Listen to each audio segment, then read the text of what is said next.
is up, ladies and gentlemen of the online Jamily? This, of course, here is your Beer Fan 2000 with my final episode of my funny stories from my week in England from 2023 when I went over to England recently in the month of August between the 22nd and 27th of the month to see Jamiroquai at Victorious Festival and to enjoy all of the lovely sights and sounds of England. And this final story is a bit of a festival-related story when I went to the Victorious Festival, which, of course, was my first UK festival I've ever attended in real life, and it was an amazing environment. And this last story I have to tell, it has to deal with the Porta-Johns. Now, if anybody's ever gone to music festivals or any live events with a large amount of people in a small confined space or a large area, they do usually have a large bathroom, or what we call here in the United States Porta-Johns, portable bathrooms that you can walk into and use at the festival grounds. In some cases, they sometimes have self-contained ones. In this case, these were long Porta-Johns and long rows that everybody at the festival could use with their convenience when nature called.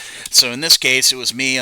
This was right after Jamiroquai had finished up. Well, actually, this was before Jamiroquai had taken the stage at Victoria's Festival. We were walking past a lot of the food stalls, and I was like, "Hey, I got to use the restroom. I'm going to go use the Porta-Johns." And I told my friends, the Jamily, my friends there who were there was Wolf, Nikki, and of course Miss P, that I'd be right back. I'm going to go use the bathrooms or the Porta-Johns.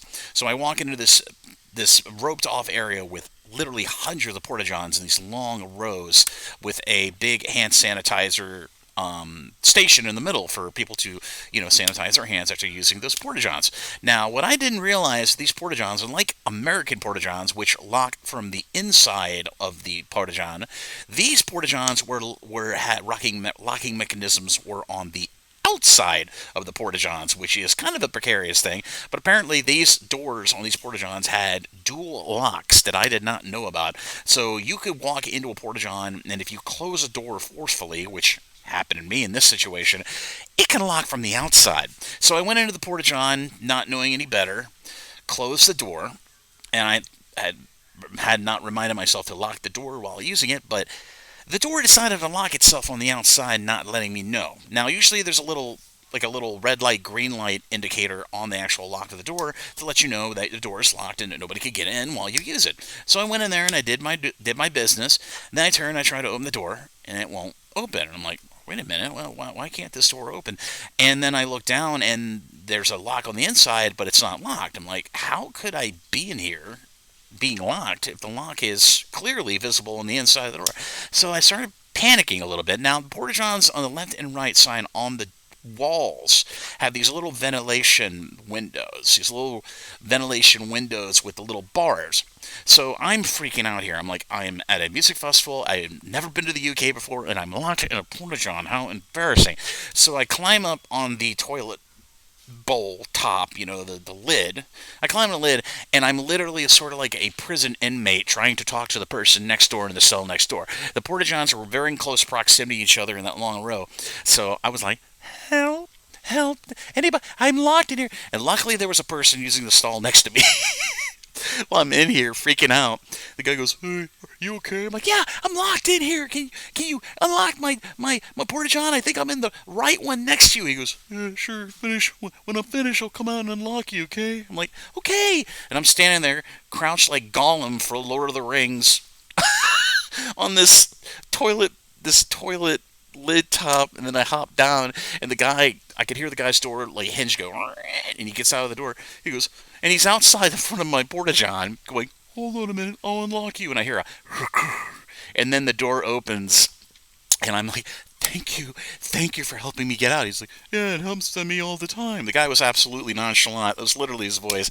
So that person at Victoria's Festival who helped me get out of that Porta-John situation, thank you. So I got out of that Porta-John, and I just walked back.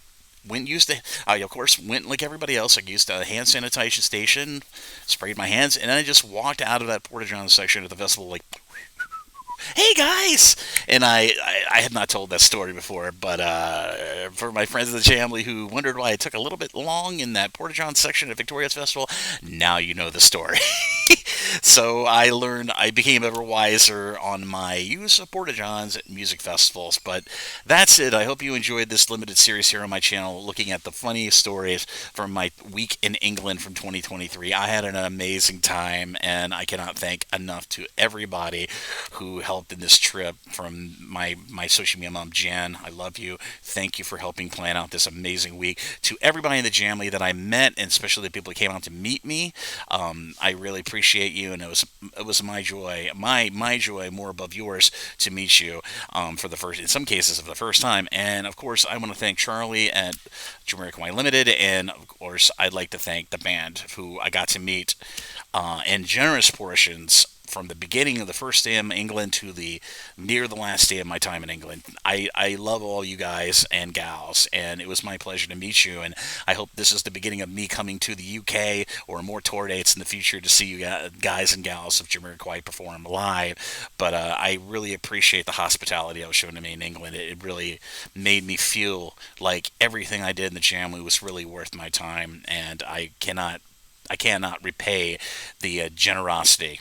I love a lot of the people of the Chamley, and of course the band members of Jamiroquai, especially Stuart Zender, who came out to meet me too. So I hopefully will be doing more traveling to Jamiroquai gigs in the future, and I'm hopefully going to be planning something for 2024. Fingers crossed, but I can't go into greater detail, but you will find out about that very, very soon. But as always, this is Jamiroquai 2000. I hope you enjoyed this series, and I'll see you again really soon with more Jamiroquai related content here on the Jamiroquai 2000 YouTube channel. Thank you for watching, everybody, and I'll see you around.